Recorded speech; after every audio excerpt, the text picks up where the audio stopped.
شروع اللہ کے نام سے جو بڑا مہربان نہایت رحم والا ہے۔ الف لام میم را۔ اے محمد صلی اللہ علیہ وآلہ وسلم، یہ کتاب الہی کی آیتیں ہیں اور جو تمہارے پروردگار کی طرف سے تم پر نازل ہوا ہے حق ہے، لیکن اکثر لوگ ایمان نہیں لاتے۔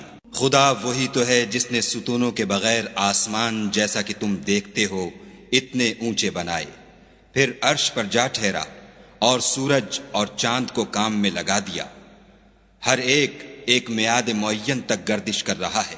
وہی دنیا کے کاموں کا انتظام کرتا ہے، اس طرح وہ اپنی آیتیں کھول کھول کر بیان کرتا ہے کہ تم اپنے پروردگار کے روبرو جانے کا یقین کرو۔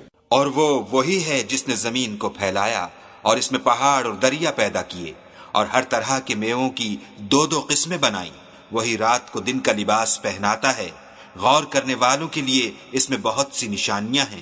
اور زمین میں کئی طرح کے قطعات ہیں ایک دوسرے سے ملے ہوئے، اور انگور کے باغ اور کھیتی اور کھجور کے درخت، بعض کی بہت سی شاخیں ہیں اور بعض کی اتنی نہیں ہوتی، باوجود کہ پانی سب کو ایک ہی ملتا ہے، اور ہم بعض میووں کو بعض پر لذت میں فضیلت دیتے ہیں، اور اس میں سمجھنے والوں کے لیے بہت سی نشانیاں ہیں۔ اگر تم عجیب بات سننی چاہو تو کافروں کا یہ کہنا عجیب ہے کہ جب ہم مر کر مٹی ہو جائیں گے تو کیا از سر نو پیدا ہوں گے؟ یہی لوگ ہیں جو اپنے پروردگار سے منکر ہوئے ہیں، اور یہی ہیں جن کی گردنوں میں طوق ہوں گے، اور یہی اہل دوزخ ہیں کہ ہمیشہ اس میں جلتے رہیں گے۔ اور یہ لوگ بھلائی سے پہلے تم سے برائی کے جلد خواستگار یعنی طالب عذاب ہیں، حالانکہ ان سے پہلے عذاب واقع ہو چکے ہیں، اور تمہارا پروردگار لوگوں کو باوجود ان کی بے انصافیوں کے معاف کرنے والا ہے، اور بے شک تمہارا پروردگار سخت عذاب دینے والا ہے۔ اور کافر لوگ کہتے ہیں کہ اس پیغمبر پر اس کے پروردگار کی طرف سے کوئی نشانی نازل نہیں ہوئی، سو اے محمد صلی اللہ علیہ وآلہ وسلم، تم تو صرف ہدایت کرنے والے ہو، اور ہر ایک قوم کے لیے رہنما ہوا کرتا ہے۔ خدا ہی اس بچے سے واقف ہے جو عورت کے پیٹ میں ہوتا ہے، اور پیٹ کے سکڑنے اور بڑھنے سے بھی واقف ہے، اور ہر چیز کا اس کے ہاں ایک اندازہ مقرر ہے۔ وہ دانائے نہا و آشکار ہے، سب سے بزرگ اور عالی رتبہ ہے۔ کوئی تم میں سے چپکے سے بات کہے یا پکار کر، یا رات کو کہیں چھپ جائے یا دن کی روشنی میں کھلم کھلا چلے پھرے، اس کے نزدیک برابر ہے۔ اس کے آگے اور پیچھے خدا کے چوکیدار ہیں جو خدا کے حکم سے اس کی حفاظت کرتے ہیں۔ خدا اس نعمت کو جو کسی قوم کو حاصل ہے نہیں بدلتا جب تک کہ وہ اپنی حالت کو نہ بدلے، اور جب خدا کسی قوم کے ساتھ برائی کا ارادہ کرتا ہے تو پھر وہ پھر نہیں سکتی، اور خدا کے سوا ان کا کوئی مددگار نہیں ہوتا۔ اور وہی تو ہے جو تم کو ڈرانے اور امید دلانے کے لیے بجلی دکھاتا اور بھاری بھاری بادل پیدا کرتا ہے، اور رعد اور فرشتے سب اس کے خوف سے اس کی تسبیح و تحمید کرتے رہتے ہیں۔ اور وہی بجلیاں بھیجتا ہے، پھر جس پر چاہتا ہے گرا بھی دیتا ہے، اور وہ خدا کے بارے میں جھگڑتے ہیں، اور وہ بڑی قوت والا ہے۔ سود مند پکارنا تو اسی کا ہے، اور جن کو یہ لوگ اس کے سوا پکارتے ہیں وہ ان کی پکار کو کسی طرح قبول نہیں کرتے، مگر اس شخص کی طرح جو اپنے دونوں ہاتھ پانی کی طرف پھیلا دے تاکہ دور ہی سے اس کے منہ تک آ پہنچے، حالانکہ وہ اس تک کبھی بھی نہیں آ سکتا۔ اور اسی طرح کافروں کی پکار بیکار ہے۔ اور جتنی مخلوقات آسمانوں اور زمین میں ہے، خوشی سے یا زبردستی سے خدا کے آگے سجدہ کرتی ہے، اور ان کے سائے بھی صبح و شام سجدے کرتے ہیں۔ ان سے پوچھو کہ آسمانوں اور زمین کا پروردگار کون ہے؟ تم ہی ان کی طرف سے کہہ دو کہ خدا۔ پھر ان سے کہو کہ تم نے خدا کو چھوڑ کر ایسے لوگوں کو کیوں کارساز بنایا ہے جو خود اپنے نفع و نقصان کا بھی اختیار نہیں رکھتے؟ یہ بھی پوچھو کیا اندھا اور آنکھوں والا برابر ہے، یا اندھیرا اور اجالا برابر ہو سکتا ہے؟ بھلا ان لوگوں نے جن کو خدا کا شریک مقرر کیا ہے، کیا انہوں نے خدا کی سی مخلوقات پیدا کی ہے جس کے سبب ان کو مخلوقات مشتبہ ہو گئی ہے؟ کہہ دو کہ خدا ہی ہر چیز کا پیدا کرنے والا ہے، اور وہ یکتا اور زبردست ہے۔ اسی نے آسمان سے میں برسایا، پھر اس سے اپنے اپنے اندازے کے مطابق نالے بہہ نکلے، پھر نالے پر پھولا ہوا جھاگ آ گیا، اور جس چیز کو زیور یا کوئی اور سامان بنانے کے لیے آگ میں تپاتے ہیں اس میں بھی ایسا ہی جھاگ ہوتا ہے۔ اس طرح خدا حق اور باطل کی مثال بیان فرماتا ہے۔ سو جھاگ تو سوکھ کر زائل ہو جاتا ہے، اور پانی جو لوگوں کو فائدہ پہنچاتا ہے وہ زمین میں ٹھہرا رہتا ہے۔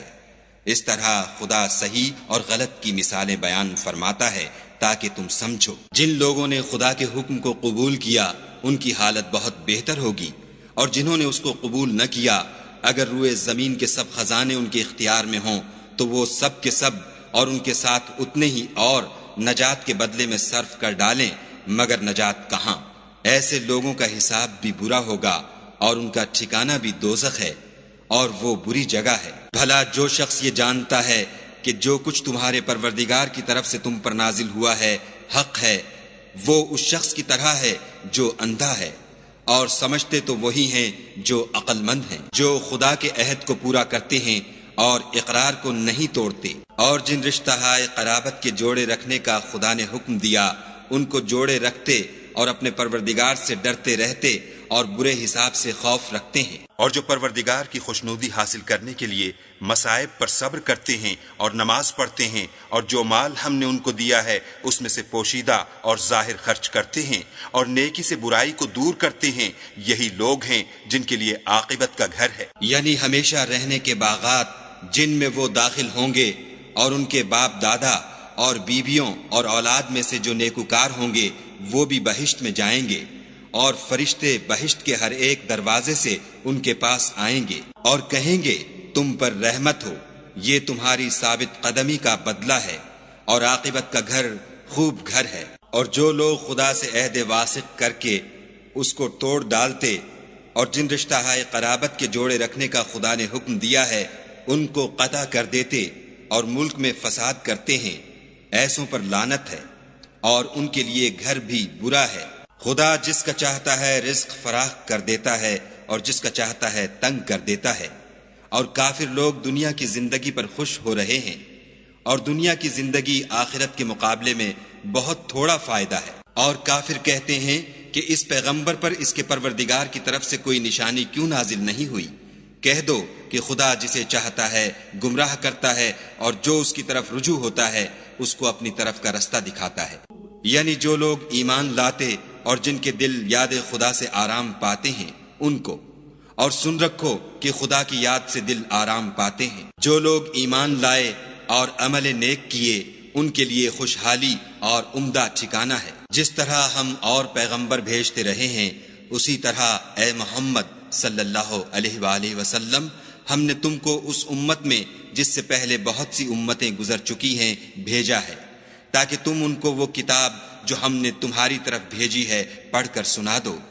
اور یہ لوگ رحمان کو نہیں مانتے، کہہ دو وہی تو میرا پروردگار ہے، اس کے سوا کوئی معبود نہیں، میں اسی پر بھروسہ رکھتا ہوں اور اسی کی طرف رجوع کرتا ہوں۔ اور اگر کوئی قرآن ایسا ہوتا کہ اس کی تاثیر سے پہاڑ چل پڑتے یا زمین پھٹ جاتی یا مردوں سے کلام کر سکتے تو یہی قرآن ان اوصاف سے متصف ہوتا، مگر بات یہ ہے کہ سب باتیں خدا کے اختیار میں ہیں۔ تو کیا مومنوں کو اس سے اطمینان نہیں ہوا کہ اگر خدا چاہتا تو سب لوگوں کو ہدایت کے رستے پر چلا دیتا، اور کافروں پر ہمیشہ ان کے اعمال کے بدلے بلا آتی رہے گی یا ان کے مکانات کے قریب نازل ہوتی رہے گی، یہاں تک کہ خدا کا وعدہ آ پہنچے۔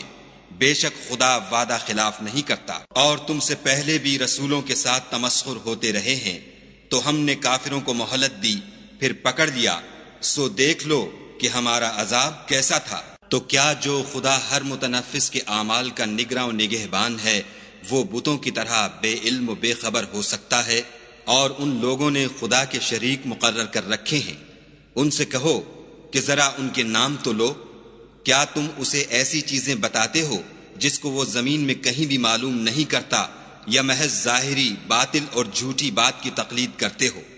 اصل یہ ہے کہ کافروں کو ان کے فریب خوبصورت معلوم ہوتے ہیں اور وہ ہدایت کے رستے سے روک لیے گئے ہیں، اور جسے خدا گمراہ کرے اسے کوئی ہدایت کرنے والا نہیں۔ ان کو دنیا کی زندگی میں بھی عذاب ہے اور آخرت کا عذاب تو بہت ہی سخت ہے، اور ان کو خدا کے عذاب سے کوئی بھی بچانے والا نہیں۔ جس باغ کا متقیوں سے وعدہ کیا گیا ہے اس کے اوصاف یہ ہیں کہ اس کے نیچے نہریں بہہ رہی ہیں، اس کے پھل ہمیشہ قائم رہنے والے ہیں اور اس کے سائے بھی۔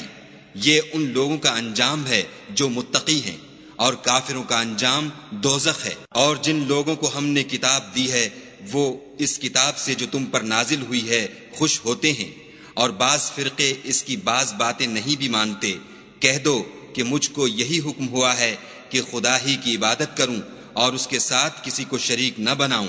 میں اسی کی طرف بلاتا ہوں اور اسی کی طرف مجھے لوٹنا ہے۔ اور اسی طرح ہم نے اس قرآن کو عربی زبان کا فرمان نازل کیا ہے، اور اگر تم علم و دانش آنے کے بعد ان لوگوں کی خواہشوں کے پیچھے چلو گے تو خدا کے سامنے کوئی نہ تمہارا مددگار ہوگا اور نہ کوئی بچانے والا۔ اور اے محمد صلی اللہ علیہ وآلہ وسلم، ہم نے تم سے پہلے بھی پیغمبر بھیجے تھے اور ان کو بیویاں اور اولاد بھی دی تھی، اور کسی پیغمبر کے اختیار کی بات نہ تھی کہ خدا کے حکم کے بغیر کوئی نشانی لائے۔